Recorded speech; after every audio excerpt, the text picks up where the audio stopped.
Hey, beautiful love. ADHD meds are a game changer. They help you focus, remember appointments, maybe even finally open that laundry basket of doom that's been glaring at you from across the room. But here's what no one tells you.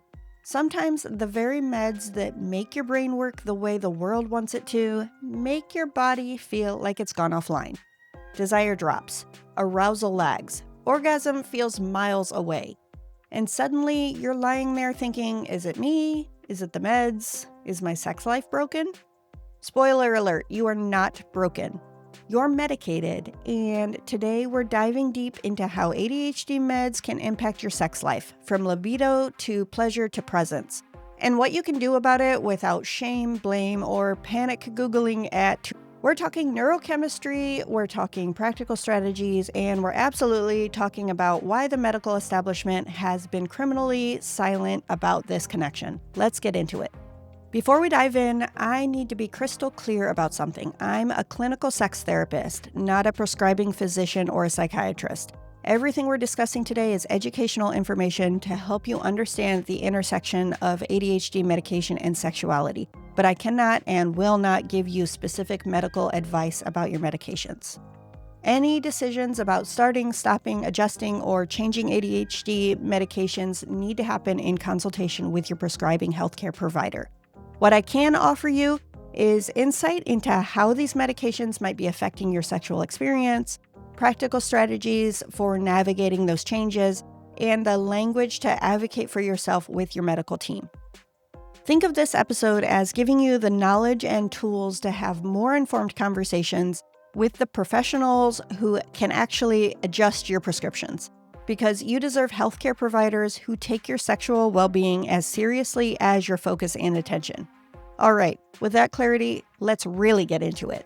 So first things first, let's talk about ADHD itself and why it's intimately connected to sexuality in ways that would make your neurotypical friend's head spin.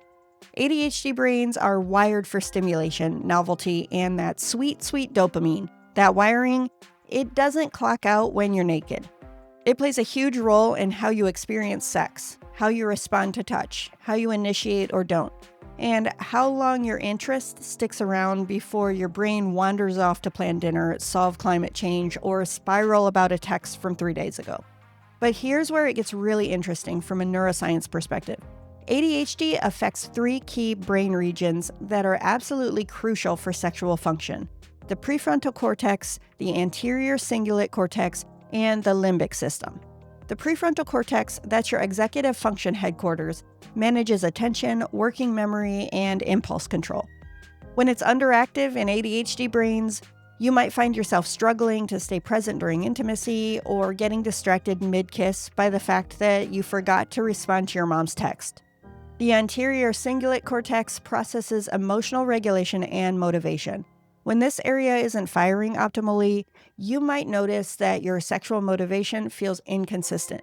Some days you're a walking hormone, other days you couldn't care less about physical touch. In the limbic system, that's your emotional processing center, including areas like the amygdala and hippocampus. ADHD can make emotional regulation more challenging, which directly impacts how safe and present you feel in your body during vulnerable moments like sex. Some people with ADHD struggle with staying present during sex, not because they're not into their partner, but because their brain is literally wired to seek novelty and stimulation. Others get bored with routine quickly, which can make long-term sexual relationships feel stagnant faster than they do for neurotypical folks.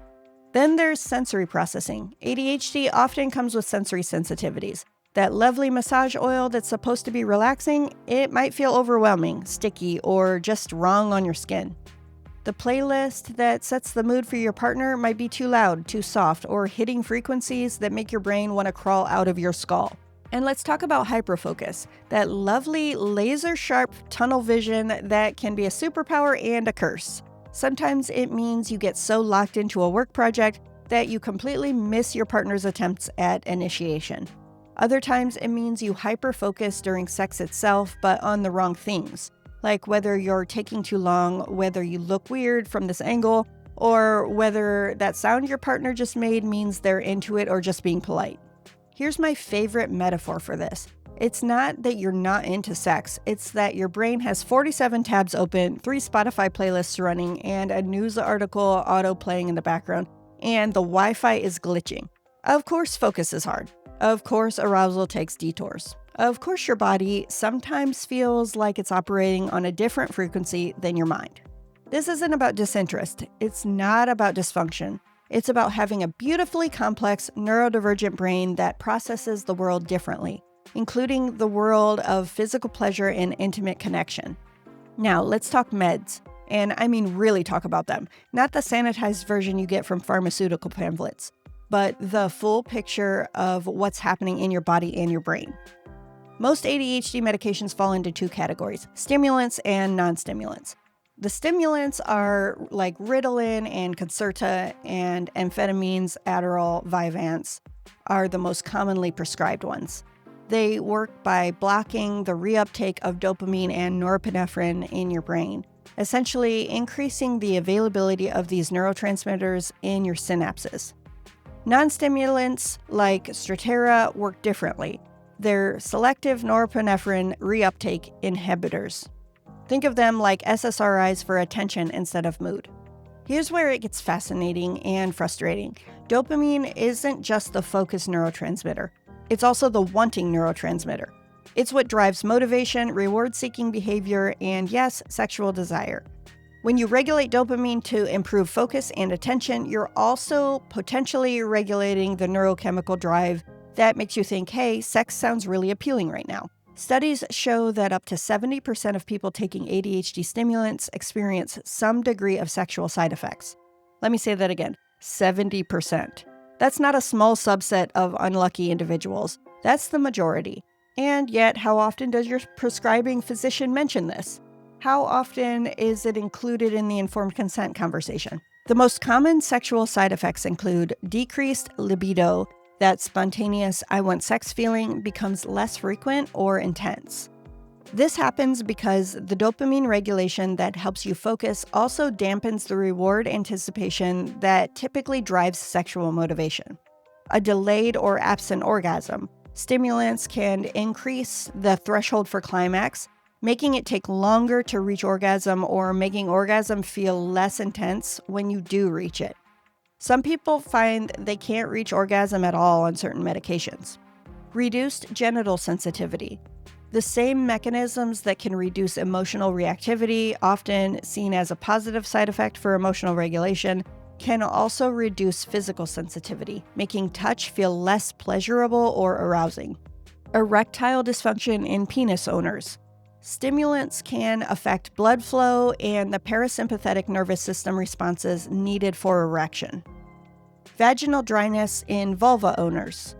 Changes in blood flow and hormonal signaling can affect natural lubrication. Decreased spontaneous arousal. You might find that your body doesn't respond as quickly or predictably to sexual cues that used to be reliable turn-ons. But here's what's really wild. The research on this is sparse.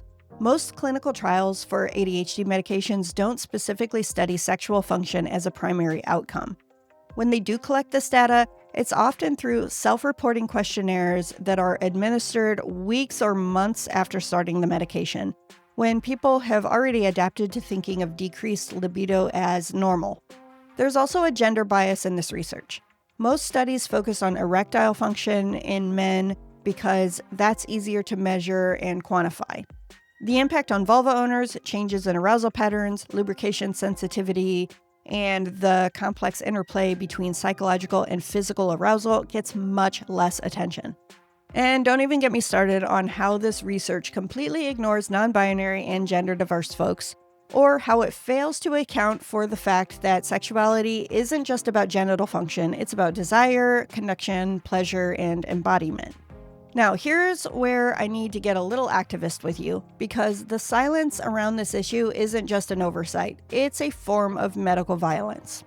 When healthcare providers prescribe ADHD medications without discussing potential sexual side effects, they're making a choice. They're deciding that your sexual well-being is less important than your productivity. They're prioritizing your ability to function in capitalist systems over your ability to experience pleasure, intimacy, and bodily autonomy.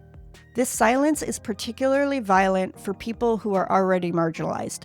Women and femmes who are routinely dismissed when they report sexual side effects, told it's probably stress or relationship issues, LGBTQ folks who face additional barriers because many healthcare providers lack basic competency around diverse sexual practices and identities, and neurodivergent folks. We're often pathologized to begin with, so when we report that medication is affecting our sex lives, we're met with, well, you need to prioritize your mental health.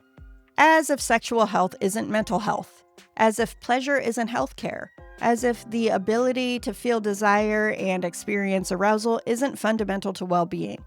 I had a client, let's call her Megan, who went to 3 different doctors about her complete loss of libido after starting Adderall.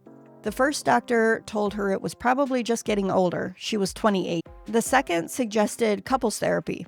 The third literally said, well, you can't have everything, as if wanting both focus and sexual pleasure was somehow unreasonable. Megan finally found relief when she connected with a psychiatrist who specialized in neurodivergent adults and was willing to work with her on timing, dosage, and alternative medications. But she had to advocate for herself for 2 years. 2 years of feeling broken, of relationship strain, of wondering if she'd have to choose between mental health and sexual health forever. This is happening everywhere. People are suffering in silence because the medical establishment has decided that sexual side effects are an acceptable trade-off for productivity, without ever asking patients if they agree with that trade-off. And here's the kicker. This affects relationship dynamics in ways that compound the problem. Partners who don't understand what's happening might internalize the change in sexual frequency or enthusiasm as personal rejection. They might feel less attractive, less desired, less connected. Meanwhile, the person on medication is dealing with their own confusion and often shame about the changes in their body and desire. The solution isn't to stop taking medication. For many people, ADHD medication is life-changing in crucial ways. The solution is informed consent, ongoing dialogue, and healthcare providers who understand that sexual health is health, period. Here's something we need to talk about that gets virtually zero attention in mainstream discussions: how ADHD medication can interact with sexual identity, particularly for folks who are discovering or exploring their sexuality. Many people don't get diagnosed with ADHD until adulthood, sometimes not until their 30s, 40s, or beyond. They might start medication at the same time they're exploring their sexual identity, coming out, or navigating major relationship transitions. Teasing apart what changes are due to medication, what changes are due to personal growth, and what changes are just part of life can be incredibly complex. I've worked with clients who started ADHD medications around the same time they came out as queer, and they struggled to understand whether their changing attraction patterns were about sexual identity or neurochemical changes. Others have wondered if their decreased interest in sex was medication-related or connected to trauma work that they were doing in therapy. For folks with vulvas, there's an additional layer. ADHD medication can interact with hormonal birth control, hormone therapy, and natural hormonal fluctuations in ways that affect both mood and sexual function. Estrogen levels influence dopamine sensitivity, which means that where you are in your menstrual cycle, what type of birth control you're using, and whether you're on gender-affirming hormone therapy can all influence how you experience both ADHD symptoms and medication side effects. And let's be real, if you're someone who's already spent years feeling different or wrong because of your ADHD, experiencing sexual side effects from medication can feel like yet another way your brain and body don't work normally. This can be particularly challenging for folks who are also navigating marginalized sexual or gender identities. The intersectionality here is real and complex. You might be dealing with ADHD stigma, sexual identity stigma, medical gaslighting, and internalized shame all at the same time. That's a lot for anyone to navigate, and it deserves acknowledgement and support. Okay, so what the hell do we actually do about all of this? Let's get into the practical, actionable strategies that can help you navigate sexuality while on ADHD medication. First, timing is everything. Many ADHD medications have predictable curves. They peak and then taper off. Some people find that sexual desire and function return as their medication wears off in the evening. Others prefer morning sex before taking their daily dose. Track your patterns for a few weeks. When do you feel most embodied, most responsive to touch, most interested in initiation? If you're on extended release medication, this might be trickier, but you still might notice that weekends or medication holidays under medical supervision feel different sexually. Sensory amplification and novelty. Remember how ADHD brains crave stimulation? Use that to your advantage. If medication has decreased your sensitivity, consider adding more sensory input rather than less. Textured toys, temperature play, different fabrics, music, scents. Layer these experiences to give your nervous system more to work with. Novelty is also crucial. If routine sex feels boring faster than it used to, lean into variety. Change locations, times of day, types of touch, or even just the order in which you do things. Your brain needs novelty to stay engaged, and that doesn't stop being true during sex. External cues and scaffolding. Use your ADHD accommodations for sex too. Set phone reminders for intimate time, create playlists that signal transition into sexual headspace, use visual clues like candles or special lighting, schedule intimacy, and I don't mean penciling in sex 8 p.m. Tuesday, I mean creating rituals and containers that help your brain shift gears from daily life to pleasure mode. Some people find that having a physical transition object helps. Changing into special underwear, using a particular lotion, or even just brushing your teeth can signal to your brain that it's time to switch contexts. Communication strategies. This is where your ADHD communication skills can actually be an asset.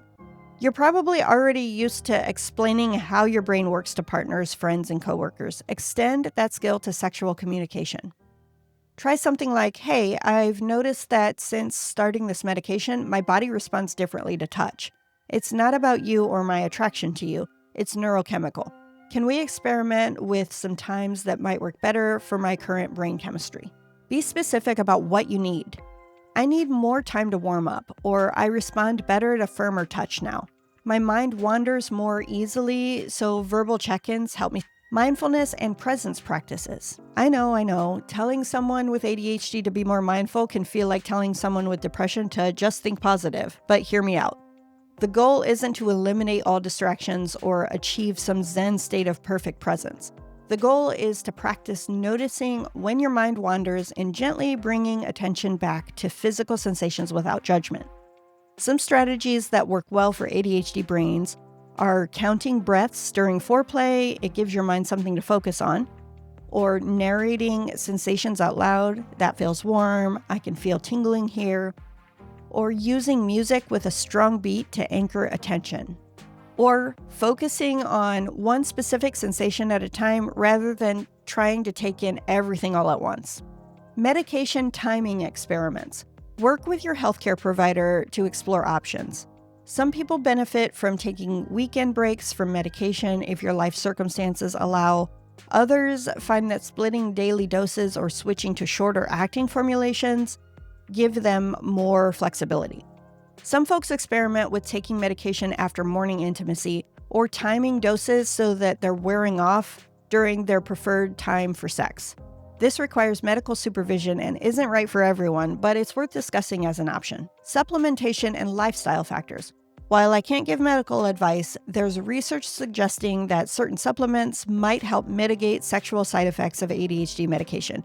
Omega-3 fatty acids, magnesium, and B vitamins all play roles in neurotransmitter synthesis and sexual function. Exercise is also crucial. It boosts dopamine naturally, improves blood flow, and can help counteract some of the appetite suppression and sleep disruption that ADHD meds can cause, both of which affect sexual function. And professional support. Consider working with a sex therapist who understands neurodivergence. Not all therapists are equipped to navigate the intersection of ADHD, medication, and sexuality, so look for someone with specific training or experience. A good sex therapist can help you develop strategies that work with your specific brain, explore any emotional reactions you're having to the changes, and support you in communicating with partners. If you're in a relationship with someone whose sexuality has changed since starting ADHD medication, this section is for you. First, it's not about you. I know that might sound harsh, but it's crucial to understand that changes in your partner's libido, arousal patterns, or orgasmic response are neurochemical, not relational. This isn't rejection, lack of attraction, or relationship dissatisfaction. It's brain chemistry. That said, it's completely okay for you to have feelings about these changes. You might feel confused, rejected, or worried about the relationship. You might miss the sexual dynamic you had before. Those feelings are valid, and they're also not your partner's responsibility to fix. Here's what helps.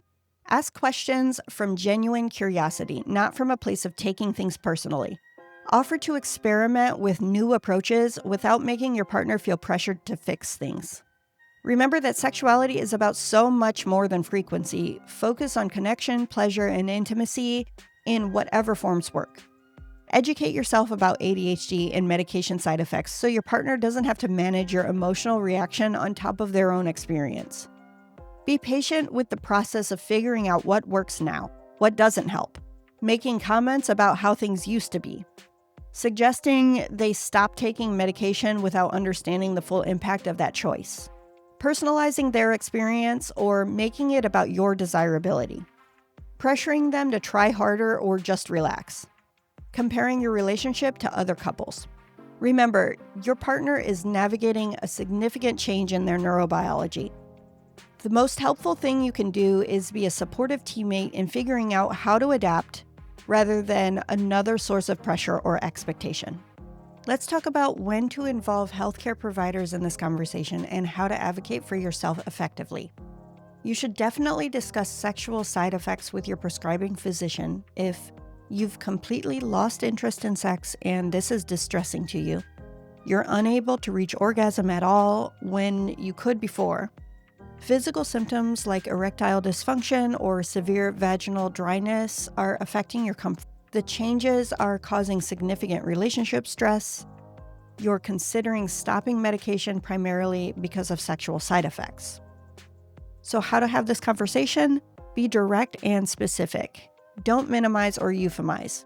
Say things like, since starting this medication, I've lost all interest in sex. Or, I'm unable to reach orgasm now, and this is affecting my quality of life. Come prepared with data. Track your experiences for a few weeks. When you take medication, when you notice changes, what specifically is different? This gives your provider concrete information to work with. Ask about alternatives.